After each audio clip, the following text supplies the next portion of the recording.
Okay, this is not breaking news. NBA fans are obsessed with free agency.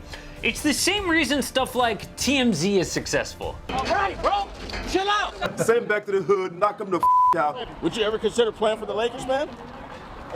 Uh-oh, dropping the weed. Come on, man, don't do that. Drama, gossip, we love it. Literally, some fans like the offseason more than the actual season. So then why, if Anthony friggin' Davis, one of the best players in the world, is gonna be an unrestricted free agent, is no one talking about this?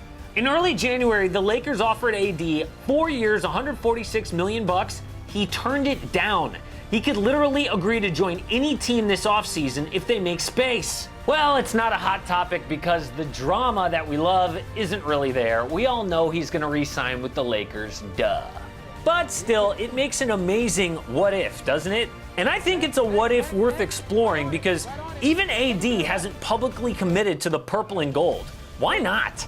In this video, we will not only explore what the NBA would look like if AD shocked the league and didn't re-sign with the Lakers, I'll make a compelling case as to why it could happen. Hey guys, it's Casey Kiernan, host of the AM Hoops YouTube channel and the AM Hoops podcast. Subscribe if you don't already. We're above 30K. We would love to have you for 5 free NBA videos Monday through Friday, dropping at 6 Eastern. We are going strong through the NBA suspension. Hit me up on Twitter at Casey Kiernan or over on IG at AM Hoops. All right, so we have to start with why Anthony Davis would leave the Lakers. First, let's talk money. The Lakers can offer as much as 5 years, $202 million this summer. That is $56 million more than that offer he turned down already. Or AD could go really big and sign a 2+1 deal with LA. At the end of that, he'll have 10 years of service time. He could literally make the most money any person can earn playing basketball. 35% of the cap, a.k.a. over $250 million. So why would AD leave millions of dollars on the table? I don't know, you'd have to ask him. He's done it already. AD left $36 million on the table when he left New Orleans to go to LA. It's similar to what Kawhi Leonard did when he left San Antonio. He gave up tens of millions of dollars going from San Antonio to Toronto, then millions more going to the Clippers. I guess money doesn't mean everything when you're already set for life. AD's already earned over $100 million at age 27. God, I wish I could play basketball. All right, so that's money, and apparently it's not the end-all be-all. So what is? You'd think winning, right?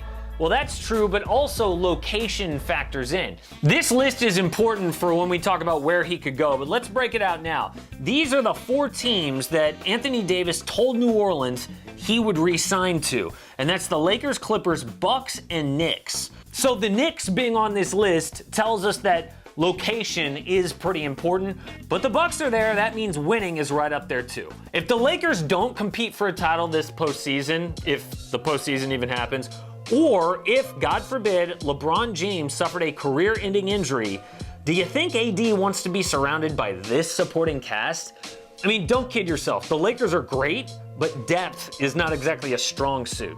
AD wants to build his legacy, not just his bank account, and if the Lakers suddenly becomes a place where he cannot win, then he absolutely would consider leaving this offseason. All right, so we've addressed paychecks and championships, but there's one more factor that Lakers fans should be worried about. The Athletic perfectly summed it up in this article about AD's free agency. An anonymous source said the Lakers are guaranteed AD resigns unless they f it up. And no offense here, Laker fans, but when I think f it up, I think Magic Johnson. Who else would build a team around LeBron James with Lance Stevenson, Michael Beasley, and no shooters? Who else would quit without telling your boss before the last day of the season in front of the media? Who else would torch the organization and their current front office on first take? But when you allude to the backstabbing, was it Rob Pelinka that you're talking about? Is it Rob Pelinka and other people within the Lakers organization? No, just Rob. Of course, the good news is Magic no longer with the Lakers, but what if Magic wasn't the only dysfunctional part of that front office? What if getting LeBron and AD has covered up how dysfunctional that front office actually is? So what would messing up really look like? For the perfect example, let's look at Kawhi Leonard. Kawhi seemed like he had it all in San Antonio. a ring, finals MVP, a supermax contract on the way. He had the coach every player supposedly wants to play for. He gave it all up because of a dispute with the medical staff. This year, AD has played through a ton of injuries. It was his shoulder, his ribs, a wrist, his hand. He clearly wants to shake off that injury-prone label that he went to LA with, even though that's a myth if you look at games played his last 2 years before the trade demand. But what if the Lakers medical staff continues to defer to AD and lets him play through injury, and it leads to a major issue? That's what we saw with Kevin Durant, and it caused hard feelings on the way out. They may let AD do whatever he wants too, because they want to please him. They want him to resign. And if there's anything we've seen get between superstars and their teams, it is medical issues. And Anthony Davis has all sorts of red flags. All right, that's my case for why Anthony Davis could leave LA, even though I know it's not totally convincing. And if you're not convinced, if you're still saying, why would a superstar playing with an all-time great leave Los Angeles? Your answer? It's happened before. Dwight Howard, of course, left Kobe Bryant and LA in free agency. I know that those examples aren't perfect, but there is a case to be made. So if Anthony Davis left the Lakers, where would he go and what would the impact be? As I see it, the list of teams Anthony Davis could leave for is the 3 other teams on that trade demand list, plus the Heat for location and winning, the Warriors for those same reasons, and the Bulls. Why the Bulls? Well, AD is from Chicago, and we all remember him saying this in November. I mean, obviously, it's nothing like playing at home. I don't know. I am a free agent next year, but Next question. We'll see. Young man, Responsibility. Yes, he may have been just playing to the elementary school crowd there, but he also told a Chicago newspaper, quote, I mean, this is definitely hometown. If the opportunity ever presents itself and when that time comes, I definitely consider it. He could have just said no comment. Now, the issue here, Bulls fans, is if he went to Chicago, they still wouldn't be close to contending. It'd be like the Pelicans all over again. The Bulls don't have the cap space to sign AD in the summer, so they'd have to severely weaken their team to make room. Now, teams like the Bulls do have ways to open up cap space. All of them are not good options for the current roster. They can renounce their free agents and their cap holds. They can waive non-guaranteed contracts. They can trade players just for draft picks, or they can trade draft picks. And all of this means that if you think the Bulls are bad now, if they made space for AD, they'd be even worse. Next is the Bucks. Now this could work if the Bucks and Lakers agree to a sign and trade, similar to what the Nets and Warriors did last summer. So they didn't lose Kevin Durant for nothing. The Warriors did a sign and trade that brought back D'Angelo Russell on a max contract, and Golden State had to send a first-round pick. The Lakers could get Chris Middleton and a draft pick in this scenario. Milwaukee could pair AD with Giannis. The Bucks would be instant title favorites, and it would ensure that Giannis re-signed in Milwaukee. This what-if has the biggest impact on the NBA. AD and Giannis would be a new dynasty for the next 5 to 8 years, and they could win just as many championships. Our next option is the Knicks. Now this one is different than the Bulls because the Knicks actually have cap space.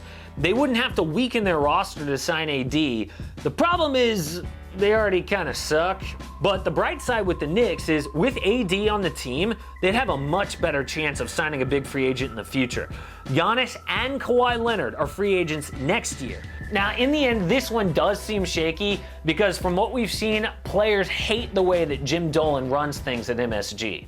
Our next option is the Clippers. Now their strength is their depth, and they could use that to land AD in free agency. A sign and trade works if the Clippers send out Lou Williams, Patrick Beverley, and Ivica Zubac.